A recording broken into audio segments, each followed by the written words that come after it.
Oke, langsung aja yuk kita mulai deep dive kali ini. Coba deh Anda perhatiin sekeliling, ponsel yang dipegang, mobil, gedung-gedung tinggi. Itu semua kan ada tulang punggungnya. Iya, logam ya. Betul, logam. Nah, misi kita sekarang nih, kita mau bongkar perjalanannya. Gimana ceritanya batu dari dalam bumi gitu, bisa jadi baja yang kuat banget buat ngebangun dunia kita. Apa sih yang bikin dia spesial? Ya, yang paling dasar nih, logam itu kan punya ciri fisik yang khas ya. Kalau bersih, pasti mengkilap. Terus, dia juga jago banget nganterin listrik sama panas. Makanya kabel listrik, panci, itu kan pakai logam. Oh iya, bener juga. Nah, sifat kuncinya lagi. Dia bisa dibentuk. Ditempa, ditarik jadi kawat, digulung lembaran, tapi nggak gampang patah. Terus secara kimia, ini nih yang menarik. Logam itu gampang banget lepasin elektron. Jadi dia cenderung positif, gampang bereaksi. Contohnya kayak besi karatan gitu.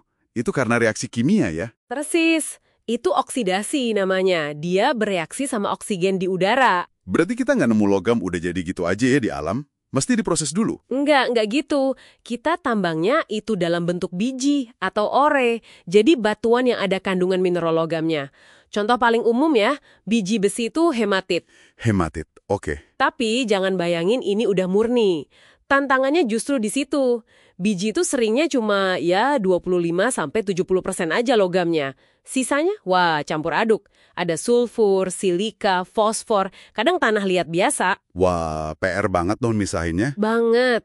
Makanya butuh energi gede banget buat misahinnya. Ini salah satu isu lingkungan juga dari industri logam. Kayak nyaring kopi gitu ya, misahin ampas sama kopinya. Terus gimana caranya misahin besi dari bijinya itu? Saya dengar ada istilah tanur tinggi, blast furnace. Betul, itu metode klasiknya buat besi. Bayangin aja kayak tungku raksasa yang tinggi banget, kita masukin giga bahan utama. Pertama, ya biji besinya.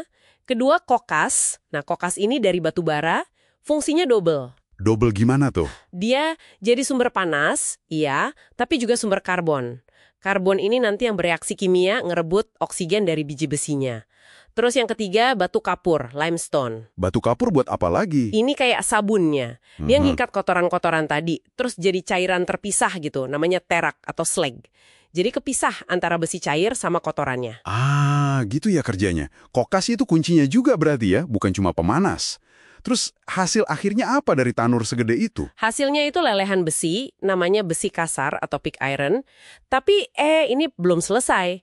Besi kasar ini masalahnya kandungan karbonnya ketinggian, bisa 3-4%, plus masih ada pengotor dikit. Terus kenapa kalau karbonnya tinggi? Jadinya rapuh banget, getas. Kayak kaca gitulah, ditekan kuat, tapi kalau dibengkakin dikit atau kepentok, gampang pecah. Makanya jarang dipakai langsung buat bikin jembatan atau rangka mobil gitu. Oke. Jadi besi kasar ini rapuh. Nah, biar lebih kuat, lebih tangguh, gimana caranya? Di sini baja mulai berperan kan? Tepat sekali. Bikin baja itu intinya ya proses pemurnian lanjutan dari besi kasar.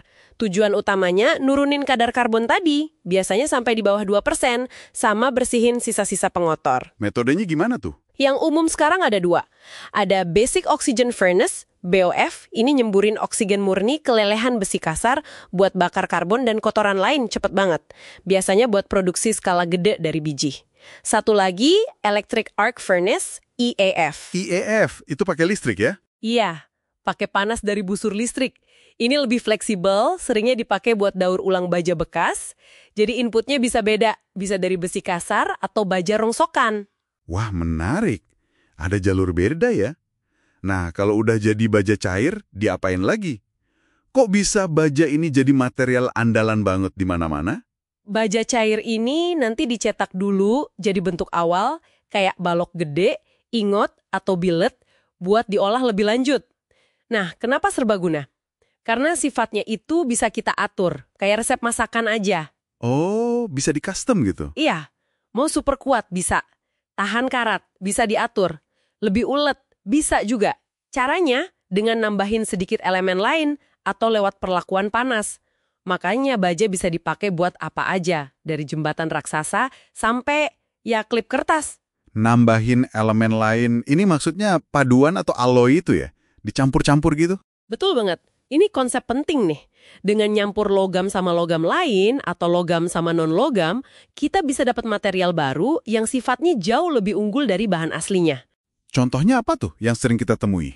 Paling gampang, baja tahan karat, stainless steel. Itu kan campuran besi, kromium, sama nikel. Kromiumnya itu bikin lapisan pelindung tipis yang nggak kelihatan, jadi dia anti karat. Penting banget buat alat makan, alat dapur, alat medis. Oh iya. Kalau yang lain? Contoh lain, paduan aluminium. Aluminium kan ringan ya, tapi kurang kuat. Nah, dicampur sedikit tembaga atau magnesium, jadinya ringan tapi kuat. Ini krusial banget buat bikin badan pesawat terbang. Jadi kelihatan kan, kadang ketidakmurnian yang kita atur justru bikin lebih hebat. Luar biasa ya perjalanannya. Dari cuma batu kotor dari dalam tanah, si biji itu, dipanasin gila-gilaan di tanur tinggi jadi besi kasar yang rapuh, terus dimurnikan lagi jadi baja yang kuat dan fleksibel. Bahkan bisa di-upgrade lagi jadi paduan. Transformasi total. Bener sekali. Ini nunjukin betapa pentingnya proses pengolahan logam ini. Tanpa kemampuan kita buat murniin dan ngeracik material ini, ya peradaban modern kayak sekarang, gedung tinggi, mobil, pesawat, gadget, itu nggak mungkin ada. Logam olahan, terutama baja dan paduannya, itu benar-benar fondasi dunia kita. Nah, sebagai penutup deep dive kita kali ini, mungkin ini bisa jadi bahan renungan buat Anda. Kita lihat tadi kan, gimana proses yang rumit dan butuh energi besar bisa ngubah biji yang kelihatannya kotor jadi baja yang super berguna. Iya juga ya. Mungkinkah ini bisa kita terapkan ke hal lain? Jangan-jangan ada potensi besar yang kesembunyi di dalam ide, proyek, atau mungkin orang yang awalnya kelihatan bermasalah atau kurang sempurna.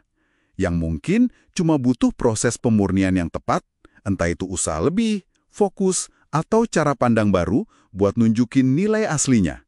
Coba deh direnungkan. Sampai ketemu di Deep Dive berikutnya.